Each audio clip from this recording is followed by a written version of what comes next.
Math के प्रश्न इस प्रकार आते हैं, जो हम इस क्लास में समझा रहे हैं आप लोगों को कि ये प्रीवियस ईयर में पूछे गए हैं पेपर में जो प्रश्न आते हैं इस प्रकार आते हैं। जैसे पेडागोजी का ये प्रश्न है, कक्षा 3 के छात्र ने 16 गुणा 25 का गुणन इस प्रकार किया है। जैसे 16 गुणा 25 बराबर 8 गुणा 2 गुणा 5 गुणा 5, इस प्रकार ऐसा करता है। इसको क्या कहते हैं? इसको वितरण सिद्धांत कहते हैं। इस प्रश्न को हल करने के लिए छात्र ने गुणन के किस नियम का प्रयोग किया? इसका कौन सा नियम है? वितरण का नियम, सहचर्य का नियम, पुनरावृत्त योग का नियम, प्रतिलोम योग।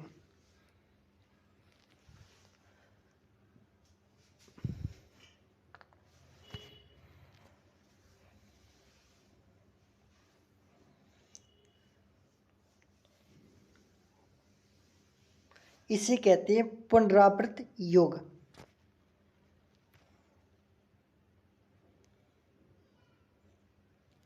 समावेशित विद्यालय में आप अपनी कक्षा की दृष्टिबाधित छात्रों की आवश्यकताओं को कैसे पूरा करेंगे? आपके एक विद्यालय में दृष्टिबाधित यानी अंधा बालक आया है पढ़ने के लिए, तो उसके लिए आप क्या कर सकते हैं? उन्हें उच्च उपलब्धि वाले छात्रों के साथ बैठाकर या फिर शिक्षण अधिगम की वैकल्पिक प्रणालियों और साधनों का प्रयोग करके या फिर उन्हें विशेष शिक्षक के पास भेजकर। उन्हें विशेष शिक्षक के पास नहीं भेजना है, उन्हें अभ्यास के लिए अतिरिक्त समय देकर। उस अंधे बालक को, जिस व्यक्ति को दिख नहीं रहा है, तो उसे अतिरिक्त अभ्यास करने के लिए समय देकर। ऐसा बिल्कुल भी नहीं करना है। और उन्हें उच्च उपलब्धि वाले छात्रों के साथ बैठाकर। ऐसा भी नहीं करना कि उच्च उपलब्धि वाले बैठाकर और थोड़े कम बुद्धि वाले को, ऐसा नहीं करना है। उनको सर्वप्रथम आपको क्या करना है कि शिक्षण अधिगम की वैकल्पिक प्रणालियों और साधनों का प्रयोग करें, जिससे वो बालक, दृष्टिबाधित बालक है, वो सीख सके। जिसको दिख नहीं रहा है वो अपनी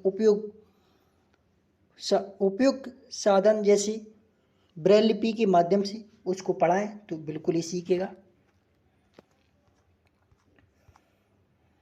जैसे अगला प्रश्न ऐसा आता है,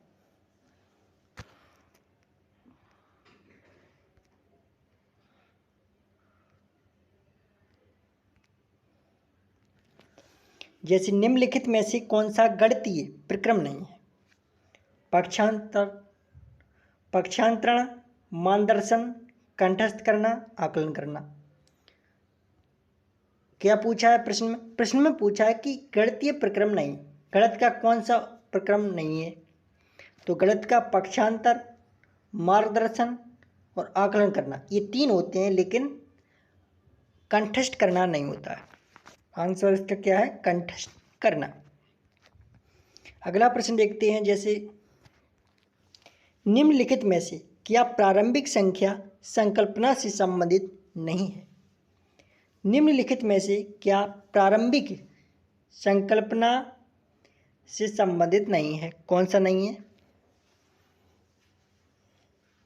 वर्गीकरण, वर्ग समावेश, संरक्षण, मापन।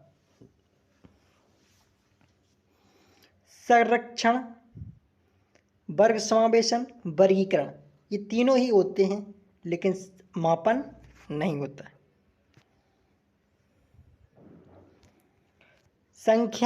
संख्यांक और संख्या के विषय में निम्नलिखित में से कौन से कथन सही है?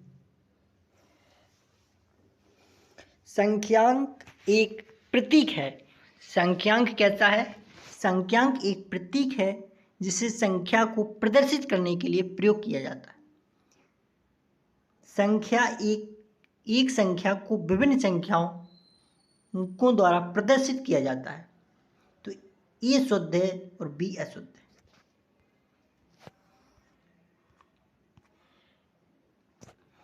जैसे अगला प्रश्न इस प्रकार है, जैसे युग में निम्नलिखित शाब्दिक समस्याओं को पढ़िए। एक टोकरी में 15 संतरे हैं और दूसरी टोकरी में 17 संतरे हैं, सब मिलाकर कितने संतरे? इस प्रकार ₹950 वाले मोबाइल फ़ोन को कीमत में बजट के बाद ₹375 की वृद्धि हो गई, नई कीमत क्या है? यानी निम्नलिखित में से कौन सा कथन सही है? ए योग की संवर्धन संरचना प्रदर्शित करता है और बी योग की समुच्चय संरचना करता है।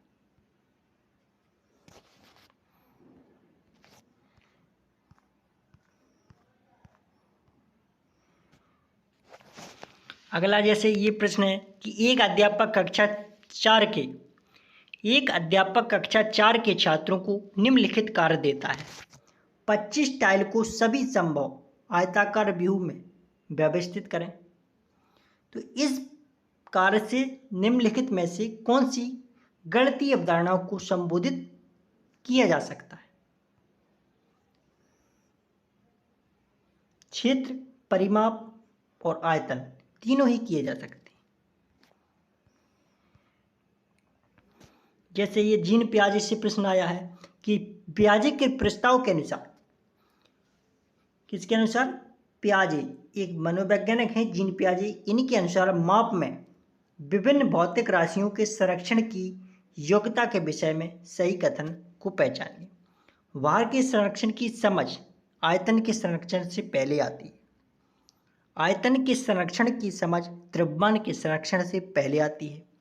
भार के संरक्षण की समझ संख्याओं के संरक्षण से पहले आती है। लंबाई के संरक्षण की समझ संख्याओं के संरक्षण से पहले आती है। वैन हेले की स्तर जिस विकास की अवस्थाओं का संकेत करते हैं वह है संख्या की संकल्पना, स्थानीय मान, ज्यामितीय चिंतन, विभिन्न यानी भिन्न। तो वैन हेले ने जो सिद्धांत दिया था ज्योमेट्री पर दिया था, ज्यामितीय चिंतन पर। अगला प्रश्न है, जैसे निम्नलिखित समुच्चयों में से कौन सा गणित में प्रश्न हल करने का कौशल है? कंठस्थ करना, अनुमान लगाना, परीक्षण करना, ये तो वैसे भी गलत है। विवेचना करना, चर का प्रयोग करना, प्रतिरूप करना, ये भी गलत है। चित्रांकन करना, पीछे से हल करना, रट लेना, ये भी गलत है। प्रयत्न त्रुटि विधि चित्रांकन करना, कंठस्थ करना, ये गलत है। चित्रांकन करना, पीछे से हल करना, रट लेना, ये भी गलत है। कंठस्थ करना, ये भी गलत है। आंसर इसका है उसकी विवेचना करना चाहिए और चर का प्रयोग करना चाहिए और प्रतिरूप देखना चाहिए।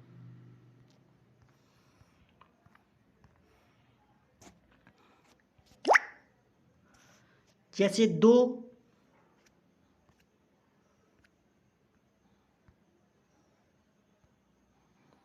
2 दशमलव वाली संख्याओं के गुणन, जैसे कि 0.3 और गुणा 0.2 बराबर 0.06 की संकल्पना, ये क्या है?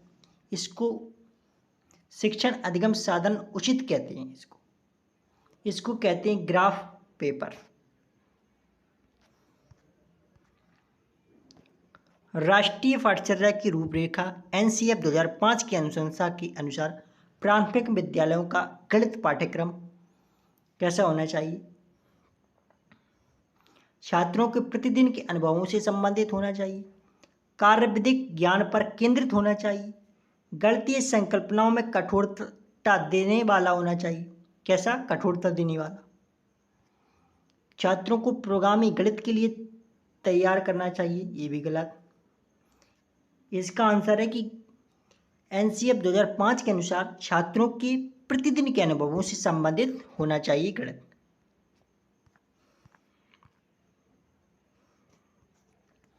गणित अध्यापन को प्रभावी बनाने के लिए निम्नलिखित में से कौन सी विशेषता नहीं है? प्रतिदिन से अनुभवों के साथ संबंध स्थापित करना, छात्रों की त्रुटियों के प्रति रूपों पर केंद्रित होना, एक नई संकल्पना का परिचय देने के लिए समय के नियम का कठोरता से पालन करना, ये नहीं होना चाहिए।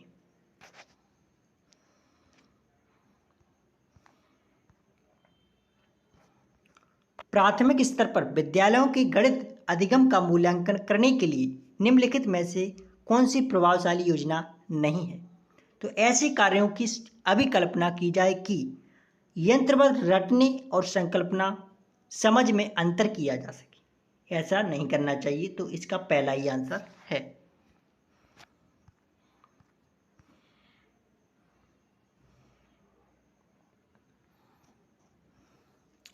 जैसे ऐसा इतना आसान सवाल है, इसको आप सॉल्व कर सकते हैं। जैसे 18 चौकों 72, 72 और 3 75, इसका आंसर क्या है? बी।